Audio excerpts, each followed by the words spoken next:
If you're listening to this, then you probably wear a lot of different entrepreneur hats on a weekly basis, even if you have a team. You're a podcaster, marketer, content creator, and copywriter. You probably write more copy than you even realize. Things like podcast outlines, show notes, emails, social media captions, sales pages, TPT product descriptions. The list goes on.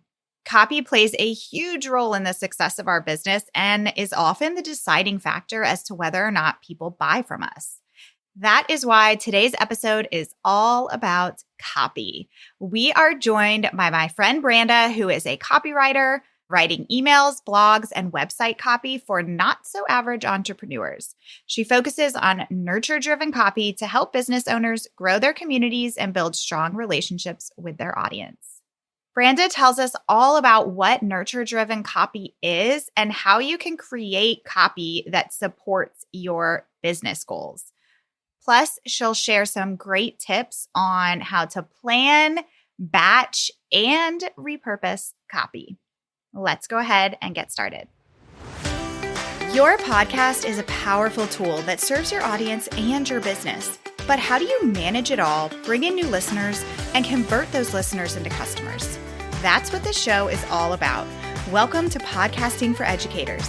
I'm Sarah Whitaker, classroom teacher turned podcast manager, and I'm here to help you get the most out of your show, all while making an impact on other educators.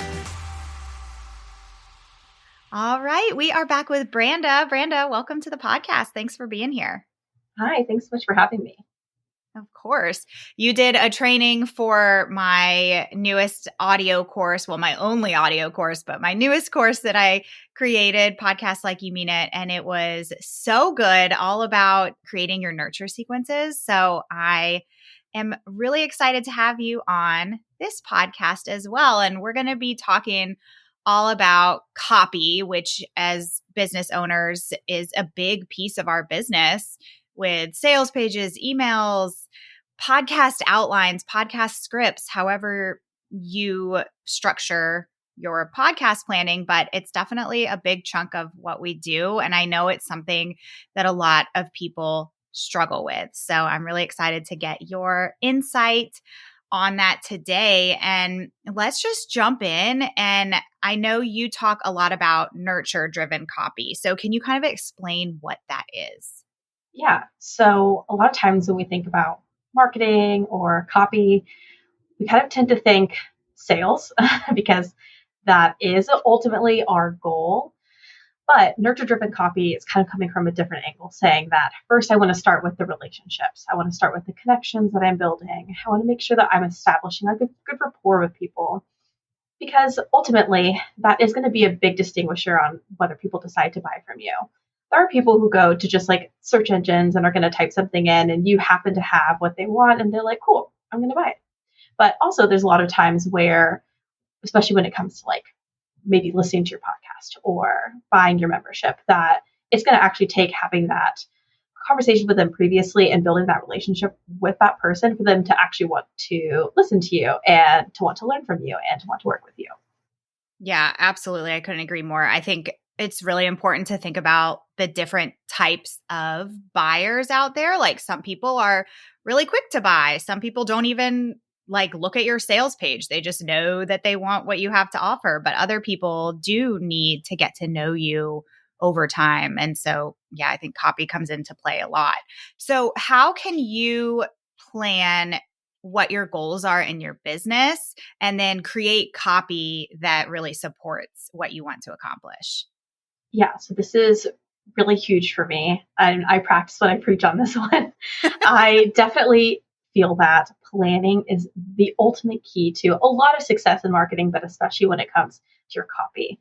I know that sometimes writing your show notes or blogs and Instagram posts are not the most exciting things in the world, but when we don't have a plan for it and just kind of like jump willy-nilly into it, our marketing and our sales tend to suffer. So you should always start first with, I like to do quarterly goals. I know everyone kind of does things in mind and it's ultimately up to you, but I like to plan by the quarter and just think, what is the big thing I want to accomplish this quarter? I have shiny object syndrome. I'm the perfectionist who wants to do all the things. So I know how hard it is sometimes to nail down like one really big goal, but it's super important that you do that. And then I like to take it month by month from there. So let's say my ultimate goal is maybe boosting listens on downloads on my podcast, or maybe getting someone into membership, a certain amount of people. Then what am I going to do over the next 3 months to make that goal happen? And that's where your copy is going to come in place. So if my goal is to get 200 people on my membership, inside my membership, then what do I need to do leading up to that? Because I can't just send one email and be like, hey, doors open, come inside, right? They're going to be like, what? This is the first time I'm hearing from you. Yes. And we all have people like that in our inboxes. Yes. And I know I've been noticing it so much lately. I feel like there's like a big influx in the new year, and then it dies down a little bit, and then it builds back up again. And I'm like, I haven't gotten an email from you in months. Yes. And that's super ineffective because you've like forgotten who that person is at that point. And, we all open emails from people that we actually know, and that know their name and their business. That tends to be the emails that we read. That's going to be the podcast that you listen to. I know who you are. I like learning from you. I'm not just probably going to pick some random person, at least not regularly, right? Yeah. So ultimately, that's what we want to do is like create that plan. Again, if I'm trying to get people in a membership, what am I going to do leading up to that? How many emails do I need to send? What do they need to do? I probably want to build up to that membership. So if I'm, doing membership about podcasting, I probably want to talk about like why it's important and what you may need to have before you even start podcasting. What do I need to think about? And then when it's time to have the membership, people have already had those thoughts already going in their head. So you're more likely to meet your goals, whatever that marketing goal was. So when it comes to planning, that's kind of what I have in mind when I say copy and planning going together. I know, like I said, copy is not always the thing that like we think about and want to do when it comes to marketing. We might think about graphics and recording podcasts, but our copy is ultimately a lot of times what gets people to those other places. Yeah, I love this because I don't think I really have ever thought about planning. I'm always like podcast, but I haven't really thought about planning out your copy in a way that really aligns with your goals. And I mean, when you do that, everything else kind of falls into place. Like if you're messaging, which ideally would be consistent across all of your platforms, podcast, email, blog, social media, all of that, it's going to make everything so much easier in the long run. So I love this idea. Okay. So if somebody is like, okay, I get that. I get that I need to align my copy with my goals and kind of do that backwards planning approach, which I love. Yeah. Like start with your goal and plan backwards from there. How would they actually go about planning the copy? So I like to start again first with just like a map. So I like to kind of pull out my calendar for that 3-month period. And you can definitely go month by month. I kind of like to have a general plan, knowing that things are going to change.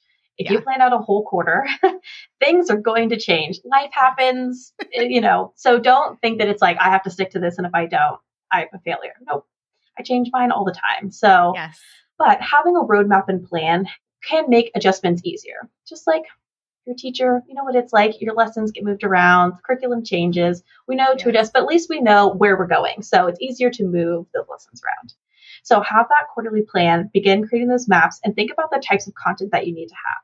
So start with the macro content. That's going to be your long form content like blogs, podcast, whatever kind of things you have going on YouTube. And you're going to want to plan those things out first. That's going to be what funnels into everything else. So think about January. What podcast am I going to release? Great. Okay. Am I going to create show notes for that? Okay, great. I have that planned. Now, what's the next piece? Probably going to funnel down into emails. How many emails do you want to send that month? How are you going to get people to your podcast using your emails? And then go to the step further of social media, whether that's Facebook groups, posting in, I don't know, people still have Facebook pages, but posting there on your Instagram, on TikTok, whatever you plan to do to, again, kind of continue creating that funnel. And I know some people are going to think, well, what does social media have to do with copy? That is copy. Your captions are the copy. Yeah. TikTok still has captions. It still has the copy that goes inside of your link in bio. It has all those components to it as well. What you type on the video, what text you put on your reel or whatever it is. So copy is a part of all of those things. I know that visuals, again, tend to be more appealing to a lot of us, but your messaging, like you had said, is going to be really key. And you want to make sure that's consistent across everything that you're doing and that it's, again, leading people towards your goals. Doesn't mean you can't still throw some fun things in there that are meaningless. Those are fun too. Those are great connection pieces. That's where the nurture driven copy comes in. Not everything has to be leading to a sale. It's also about helping people get to know you. But you want to make sure that you have all those copy pieces ready to go because you don't want to be writing your caption last minute. That's how we write kind of captions that aren't that great, that we're just like pulling out the old Instagram quotes, just to say, that shouldn't be your consistent messaging across your social media or email. Yes, I'm laughing because I have help with social media now, but before you think about the graphic and that's where your mind goes. And then it's actually time to post and you're like, oh, shoot, I need a caption for this thing. Yes. And it's like, that's going to still happen. I think this week has been crazy. So I was throwing together my own social media posts. Like it happens. I think sometimes people expect like, oh, I'm a copywriter. It must mean I have like everything together behind the scenes. Like, no, sometimes I'm also throwing it together. So I totally get it. That's what a content plan should work for you, not against you. And that's why you also plan in advance. So I'm not like, I just got off of a launch last month. So it's okay if I'm a little bit flexible right now. That's a part of my plan and I will get back on track soon. So. I'm in the exact same boat. I think we launched, I am telling you, side note, but the week that I launched Podcast Like You Mean It, I feel like everybody I knew online was launching something that week. It was crazy. I'm like, what is going on? Is this like a hot week to launch? I don't know. Yes, I think I had like 3 different people I was doing collaborations with and launching. I'm like, I'm so sorry. I can't give you attention right now. I am in launch brain. So, totally. Yes. Oh my gosh.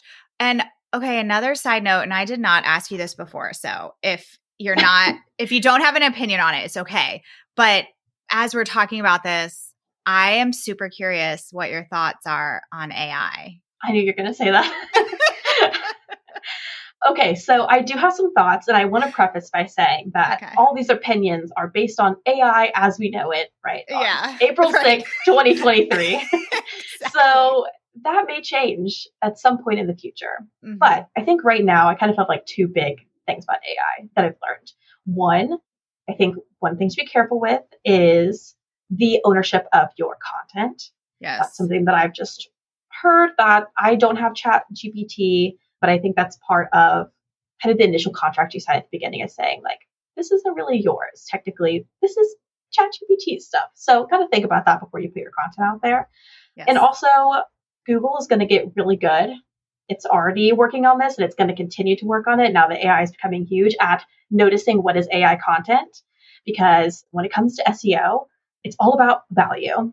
Mm-hmm. It's all about giving that value-packed information. And so if it just feels like you're regurgitating old stuff and it's not even really brand new thoughts, it doesn't really want to promote that.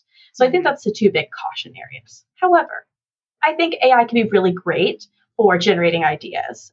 Even like yesterday night, I was thinking about a blog post I needed to write and I was like, I don't really know. Like, I can't think of any more points to say. Mm-hmm. So I used like Canva's little AI magic that they have.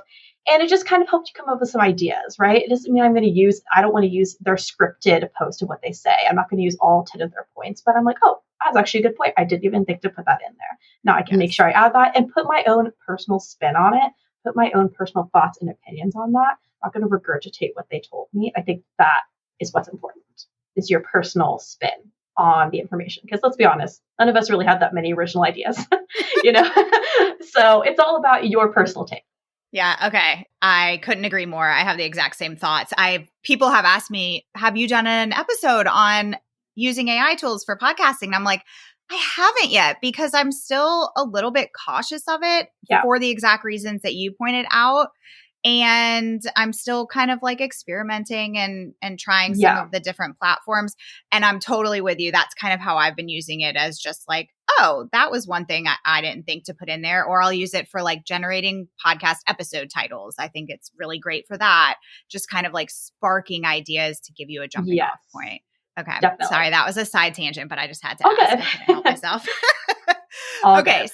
So we were talking about planning out your copy. with that kind of backwards design approach and aligning your messaging across all of those different platforms. Was there anything else you wanted to add about that? No, I think that was the gist of it. That's just as a really big part of everything that I preach in my business is that planning. If you can get ahead on it and you feel like you can be on top of it, so many people that I've worked with are like, it just makes a huge difference in how you feel in your own marketing. If you feel like you are tripping over your feet every month, coming up with your emails and your podcast episodes and all that, you got to start with the planning. Yeah, definitely. And I feel like what I see happen so much is people, especially when they're doing an official launch for something like a membership or a course, they don't give enough of that runway time. So they haven't sent out enough emails to really warm people up, or they haven't put out enough podcast episodes that aligns with what they're trying to funnel people into. And so it just becomes like this mad dash at the end for those like couple weeks before launching something. So if you can work ahead, like you were describing, it pays off for you in the long run. And then that content can continue to work for you even after your launch.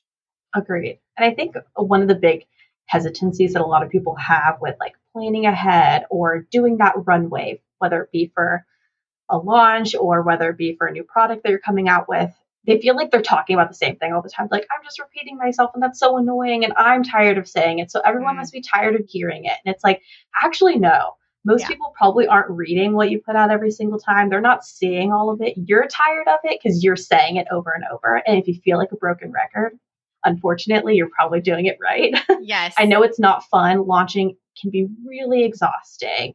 You know that as well as I do. Yes. But at the same time, that consistent messaging is going to pay off so much, like you said, when it comes time to putting it out there, because they've heard it before.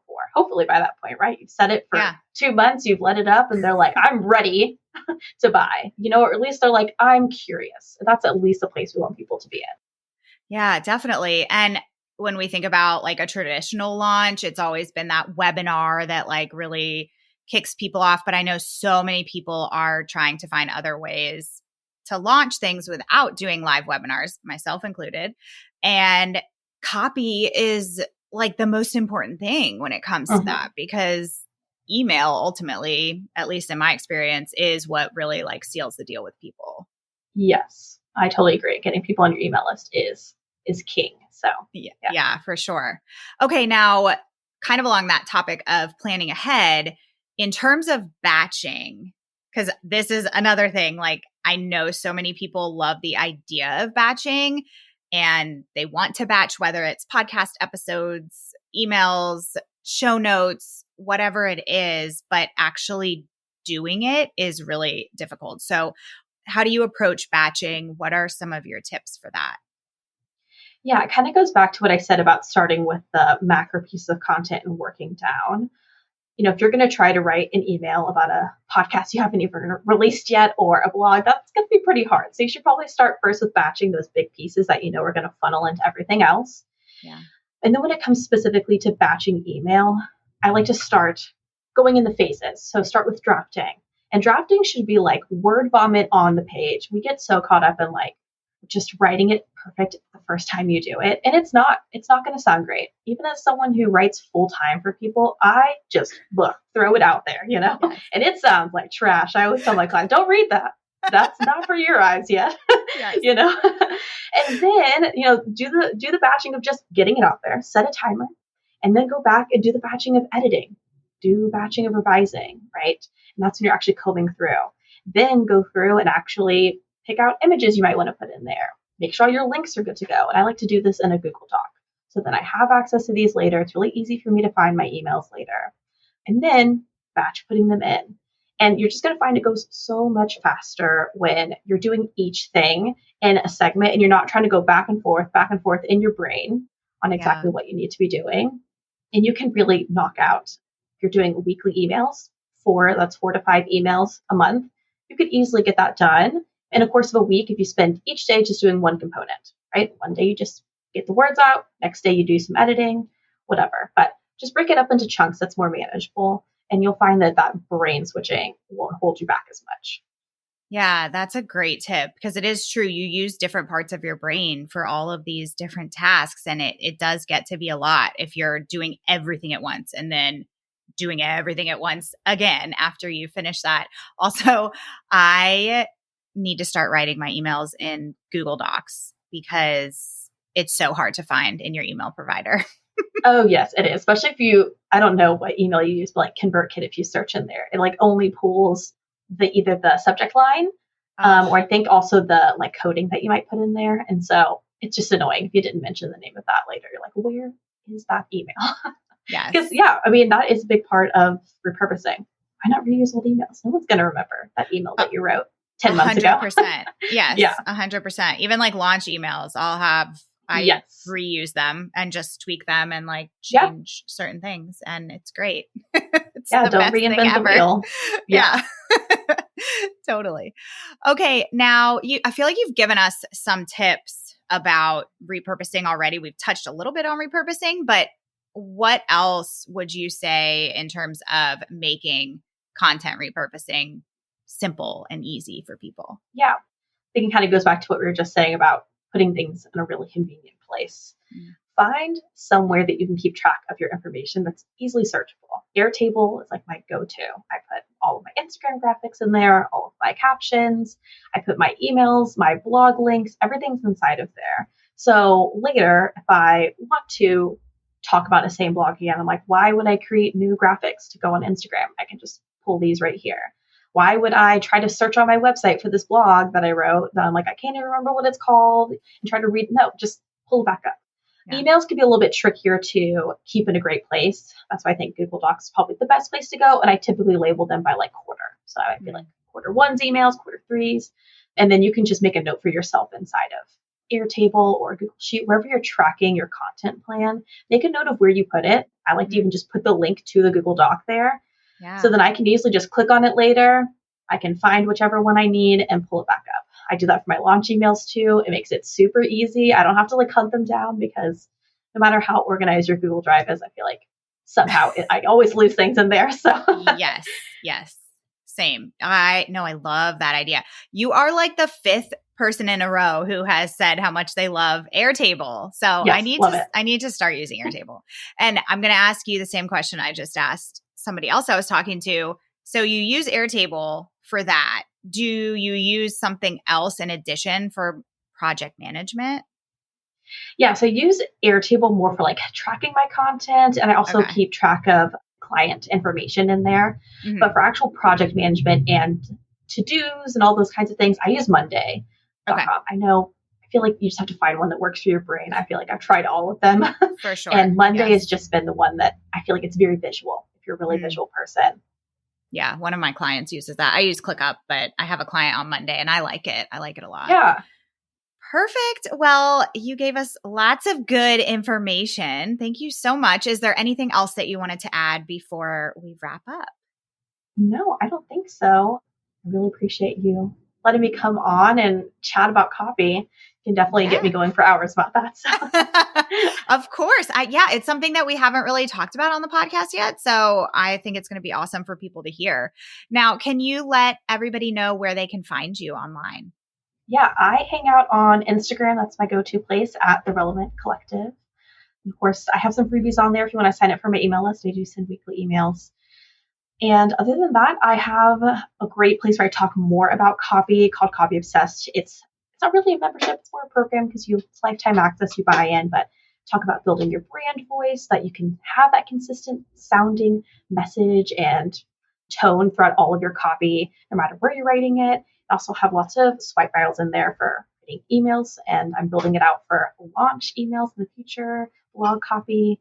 And this summer, I'll be talking all about repurposing inside there too. So it's just a great place for just teacher sellers to kind of find a hub for all things copy. Perfect. And in case you didn't hear, she said swipe copy. I have people asking for swipe copy all the time for emails, especially because I know people have a really hard time writing emails about their podcast episodes. So check that out. We will put everything in the show notes. And Branda, thank you so much for being here. Yeah, thank you so much for having me.